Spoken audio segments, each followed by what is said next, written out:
Bonjour et bienvenue dans votre hebdo de la semaine. Retour sur l'actualité qui a marqué la Vendée ces derniers jours. On commence avec de la politique. Il a fait à son entrée au gouvernement originaire de Saint-Gilles-Croix-de-Vie. Serge Papin a été nommé dimanche dernier ministre des PME, du commerce, de l'artisanat, du tourisme et du pouvoir d'achat. Ancien PDG du groupe coopératif Système U, le Vendéen a donc fait ses premiers pas sur la scène politique nationale cette semaine. Voici son portrait. Serge Papin, c'est un Vendéen pur jus, comme on dit. Né en 1955 à Saint-Gilles-Croix-de-Vie, il baigne dès son plus jeune âge dans l'univers du commerce. En effet, il est fils d'un couple d'épiciers. Il grandit donc au contact des clients de ses parents dans leur petit magasin de la Châtaigneraie. Logiquement, il s'oriente donc vers cette voie, obtient un BEP commerce, puis démarre sa carrière au bas de l'échelle comme manutentionnaire au sein du magasin Intermarché de Fontenay-le-Comte. Peu à peu, Serge Papin se fait une place dans le monde de la grande distribution. En 1976, il rejoint le réseau Unico, l'ancêtre de Système U. Il gravit les échelons et devient en 1984 directeur du Super U de Chantonnay, un magasin qu'il rachètera 5 ans plus tard. Le Vendéen poursuit alors son ascension au sein de Système U. Il devient directeur régional puis PDG du groupe en 2005. Pendant 13 ans, il modernise alors l'image du groupement et défend un commerce plus éthique, plus responsable. Sous sa direction, Système U devient un acteur engagé pour la qualité, le développement durable et la juste rémunération des producteurs. Il quitte ses fonctions en 2018 mais reste un entrepreneur et un citoyen engagé, installé à La Rochelle depuis 4 ans. Il est notamment à l'origine des cabanes urbaines à La Rochelle, une cité collaborative tournée vers l'innovation sociale et le développement durable. Il a également siégé au conseil d'administration d'Auchan. Fin 2020, le ministère de l'Agriculture lui confie une mission de médiation sur les relations commerciales entre producteurs et distributeurs. Son rapport, remis en mars 2021, plaide alors pour plus de transparence sur les coûts, une contractualisation plus claire et un rôle renforcé de la médiation. Des recommandations qui inspireront grandement la loi Egalim 2 adoptée en octobre 2021 pour mieux garantir la rémunération des agriculteurs. À 70 ans, Serge Papin fait donc ses premiers pas en politique en devenant ministre des PME, du commerce, de l'artisanat, du tourisme et du pouvoir d'achat. Une nouvelle étape pour ce Vendéen profondément attaché à ses racines et aux valeurs de proximité. Jeudi, une nouvelle session du Conseil régional des Pays de la Loire s'est ouverte à Nantes. La première depuis le décès le 15 septembre dernier de Laurent Caillot, conseiller régional vendéen, auquel la présidente de la région a rendu hommage en début de séance. Par la suite, les membres du Conseil ont abordé les orientations budgétaires pour 2026. Ainsi, Christelle Morancet, la présidente, a réaffirmé sa volonté de maintenir le plan d'économie présenté lors du budget 2025. L'opposition a exprimé des inquiétudes concernant l'impact de ces économies, notamment sur le monde associatif et l'environnement. Nous, ce que nous disons, c'est qu'il faut aussi mettre de l'argent sur le fonctionnement des associations, sur le fonctionnement des associations qui interviennent dans plein de domaines, que ce soit sur la question du handicap, sur l'accompagnement de la jeunesse, sur tout ce tissu local associatif qui, si demain il ne tient plus, ça sera une situation catastrophique pour la région des Pays de la Loire. Et pour faire ça, il faut aller chercher des ressources nouvelles. Pour maintenir ce fonctionnement, il faut aller chercher des ressources nouvelles. On a parlé du versement mobilité régionale pour investir dans les transports. On a parlé de la taxation, la taxe Zuckman, qui, par effet de ricochet, pourrait permettre aux collectivités de bénéficier de ressources supplémentaires. Une première en France, une unité de soins palliatifs va prochainement voir le jour au sein même de l'EHPAD des Chênes aux Herbiers. Ce projet pilote, lancé en 2022 et autorisé par l'Agence régionale de santé, s'inscrit dans le cadre d'une expérimentation de 3 ans. Objectif, mieux accompagner les personnes en fin de vie directement au cœur des établissements médico-sociaux avant un éventuel déploiement à plus grande échelle. Ce projet a été présenté cette semaine. Alors l'unité, elle va être composée à la fois de 8 places permanentes et de 2 places temporaires. Et donc l'idée, c'est effectivement qu'on puisse y accueillir des personnes voilà, vraiment très temporairement voilà, pour avoir un temps de répit pour les aidants, mais aussi de pouvoir plus durablement accompagner les personnes voilà, qui sont vraiment en fin de vie. Et donc c'est important pour les familles de pouvoir voir ces personnes, voir les membres de leur famille jusqu'au bout, à proximité immédiate. Eh bien, l'unité de soins palliatifs, ça permet de continuer à avoir ce lien et c'est évidemment très important pour les personnes qui sont en fin de vie. Le fait que ce soit une petite unité avec une petite équipe, ça permet aussi le fait d'être à l'écoute et qu'on ait plus de temps auprès des habitants, mais surtout auprès des familles, parce que le rôle de la famille est très important dans ces moments-là de la vie de l'habitant.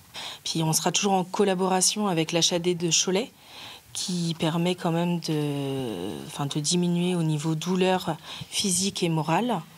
Donc du coup, faire une meilleure prise en charge. Les vieux méritent mieux, c'est le mot d'ordre d'un mouvement national qui appelait cette semaine à la mobilisation partout en France pour défendre l'accompagnement des personnes âgées. À Pouzauges, mercredi, professionnels de santé, bénévoles, familles et résidents de l'EHPAD Les Collines ont donc organisé un sit-in symbolique au sein de l'établissement. Leur message était clair, plus de moyens humains et financiers pour mieux accompagner le grand âge. Une action soutenue par plusieurs fédérations bien décidées à interpeller les pouvoirs publics sur l'avenir de nos aînés.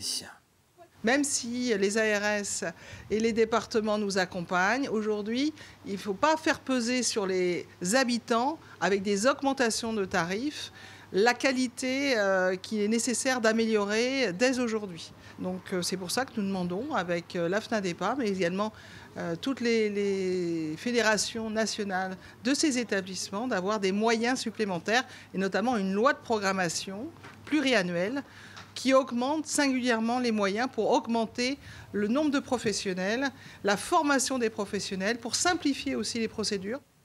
Une belle initiative en faveur de l'inclusion à l'école. Maintenant, depuis cette rentrée 2025, le collège Stéphane Piobetta de Bigny-les-Clouseaux accueille une unité d'enseignement externalisée pour enfants polyhandicapés. 5 élèves y poursuivent désormais leur scolarité, accompagnés par une équipe de professionnels dédiés.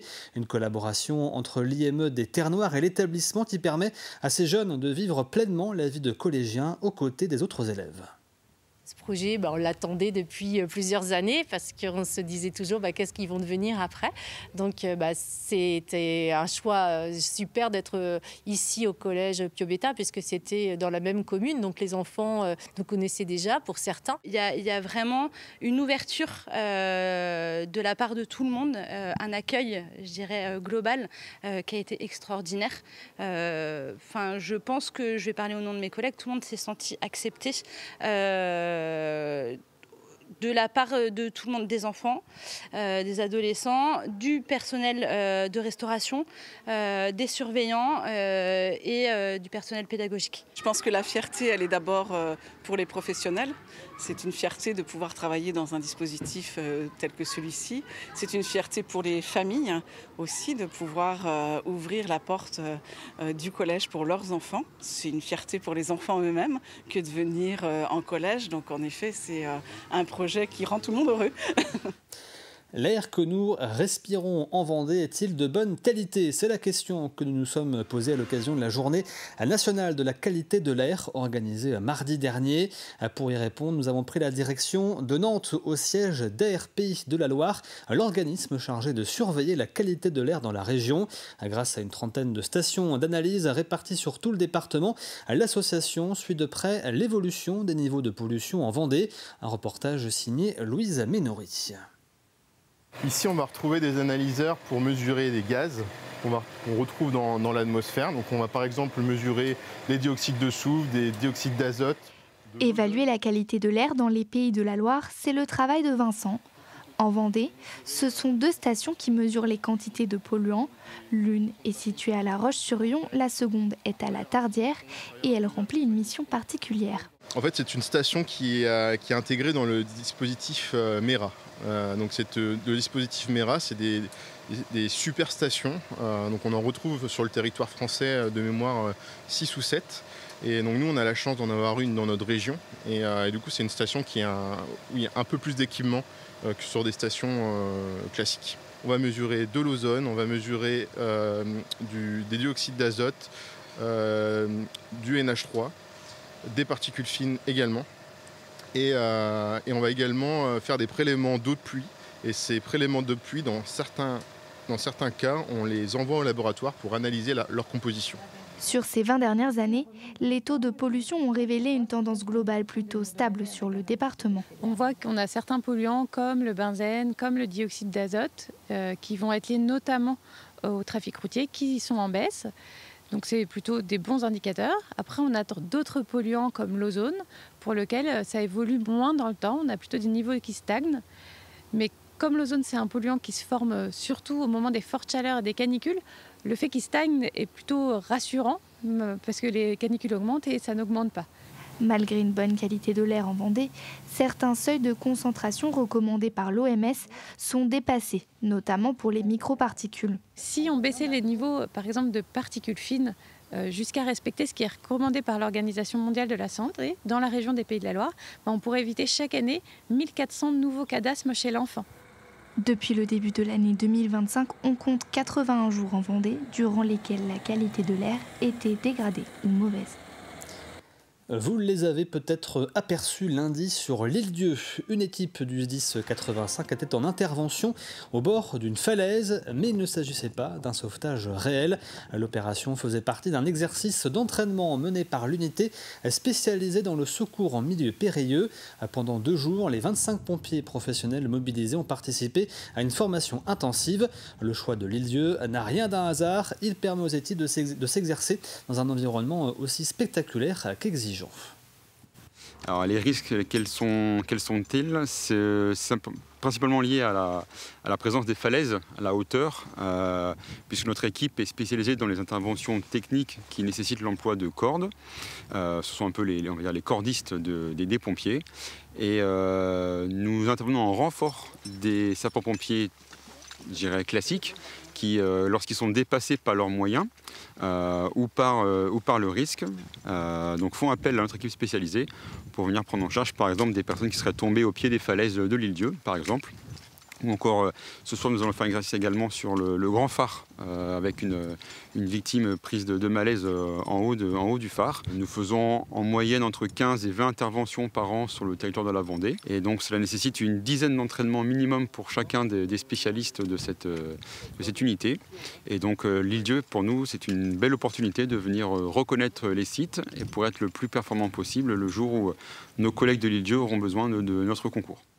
C'est un concours 100% vendéen. Le championnat du plus gros mangeur de grillés de Mogettes fera son grand retour le 20 novembre prochain au Sable d'Olonne. Au menu, pain, beurre et mogettes, bien sûr, pour une tartine à de 50 cm que les 25 participants devront avaler le plus vite possible. Louise Ménori est allée à la rencontre de 2 prétendants à la victoire dont l'entraînement, vous allez voir, ne manque pas de sérieux.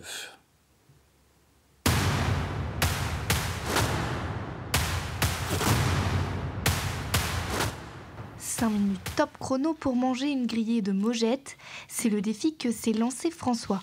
Et pour ce producteur, la mojette est une affaire de famille. Bon, voilà la production de mogettes 2025 de cet été. Voilà, donc une trentaine d'hectares. C'est une exploitation familiale issue déjà de mon grand-père et peut-être même avant, arrière-grand-père, mon grand-père, mon père et moi-même maintenant depuis 20 ans, voilà, que j'exploite sur cette ferme. Depuis tout petit, moi je mange de la mojette. Ma grand-mère me préparait pendant que ma mère était rendue au travail. Elle me préparait tous les jours ma casserole de mojette qui m'attendait le soir en rentrant de l'école et bien sûr le matin quand je démarrais, il fallait ma grillée de mojettes. Alors pour cet habitué, l'entraînement est déjà bien calibré. Alors j'en mange tous les jours, donc bon, on va essayer d'agrandir un petit peu, petit à petit, et on va voir ce que ça donne. Si je me sens mal, j'arrête bien sûr, c'est pas le but d'être malade. Erwan, lui, n'en est pas à son coup d'essai. Pour sa 3e participation, il compte bien décrocher la première place. Et pour cela, il a ses petites techniques. Moi, je fonctionne en fait en essayant d'avaler des grosses bouchées, en fait, grosse bouchée par grosse bouchée, parce que psychologiquement, du coup, ça va plus vite en fait, donc que les autres fonctionnent plus petite bouchée par petite bouchée. Et moi, en plus de ça, je bois pas mal d'eau, je bois à peu près 3 petites bouteilles d'eau pour dissoudre au maximum la tartine, parce que c'est un pain qui est quand même grillé, bien grillé, donc ça fait un peu mal en bouche, ça attaque la gencive. L'année dernière, donc, le premier avait fini en 4 minutes et moi 5 minutes 58. Un record à battre pour être nommé champion du monde et soulever la coupe. C'est la fin de cette hebdo, merci à vous de l'avoir suivi. Je vous souhaite de passer un excellent week-end devant TV Vendée, bien évidemment. À très vite.